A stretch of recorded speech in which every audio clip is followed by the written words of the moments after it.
Welcome to day 9. Day 9 is going to be the slow lowers again.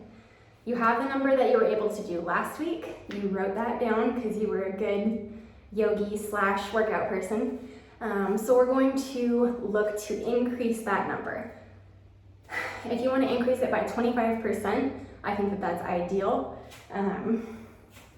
If you want to add 1, add 2, this is really where it's going to be up to you and your judgment. So for me, I'm going to give a little jump to get at the top. I'm going to hold and then lower. So top position above the bar, and then slow, maybe even count your lowers, the number of seconds that it takes.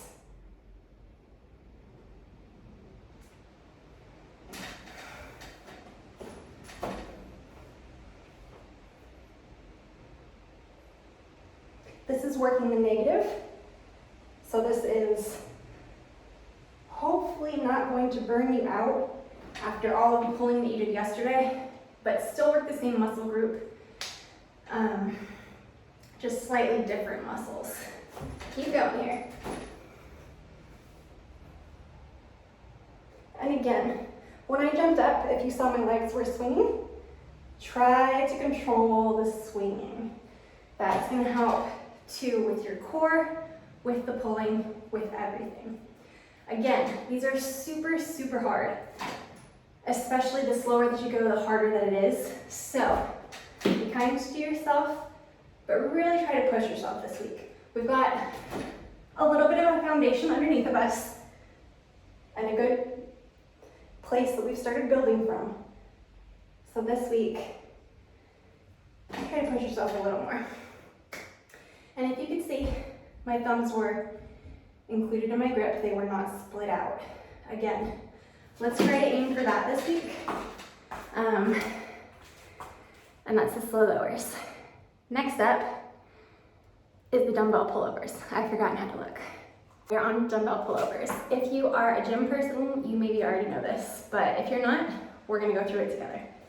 This is gonna work your pecs, your lats, your triceps, and the most important thing that I think is overlooked a lot because you're focusing on your arms and not dropping the weight on your face is that it works your core.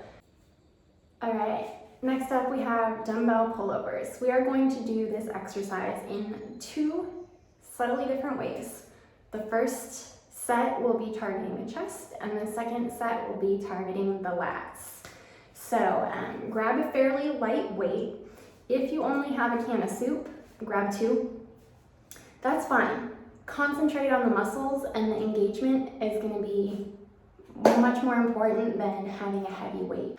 You can use whatever you want. You can use 2 cans of soup, you can use kettlebell, you can use dumbbell, you can use whatever you have. Just know that you're going to be passing it over your head and try not to drop it on your face. That is the key in this exercise.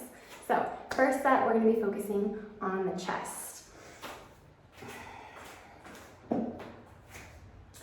So you do need a place. You can do this on your kitchen table if it's stable.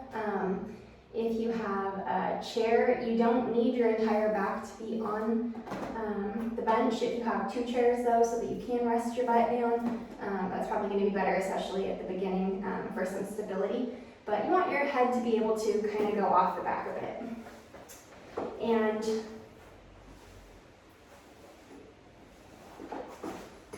so I said, first we're going to focus on chest. So you're going to raise your weight straight over your head with your arms pretty straight. Your elbows do not need to be locked out. You're going to keep them straight and go back and over your head and down towards the ground and then back up. Keep your core engaged. You should really feel this in your chest. If you're not feeling it in your chest, move your grip around a little bit. But especially on the way up, you should be able to squeeze your pec muscles and feel that engagement there. And you can see I've got 10 pounds. You don't need a lot of weight for this exercise. Cans of soup would be just fine if you've never done it before. I've lost track of my count here. We're gonna call that a set. Again, don't drop it on your face.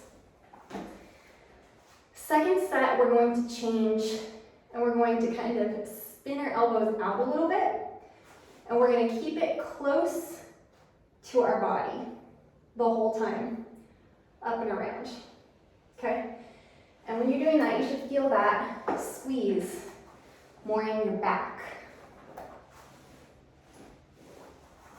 So again, you're going to bring it overhead. This is where you were. Now you're going to flare your elbows out to the side a little bit. I don't know if you can see that, but kind of wing your elbows out. Now try to bring it, you're bending your elbows here, close behind your head and down and around as much as you can low. You should really feel that squeeze in and between your shoulder blades. And now bring it back up. Again, elbows are flared out to the sides, keeping it close to your head, down and around and underneath, and again, back up.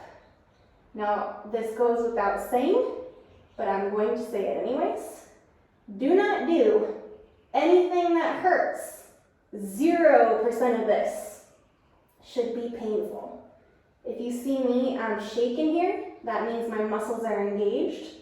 That's a good thing. This does not hurt. This is not painful. 0% should be painful at all. You should feel a working sensation and a burning sensation.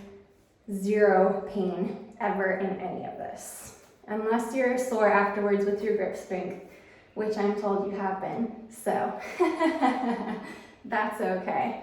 But again, soreness is different from pain. Never any pain. Can't emphasize that enough. That's my soapbox for today. You have made it through day 9.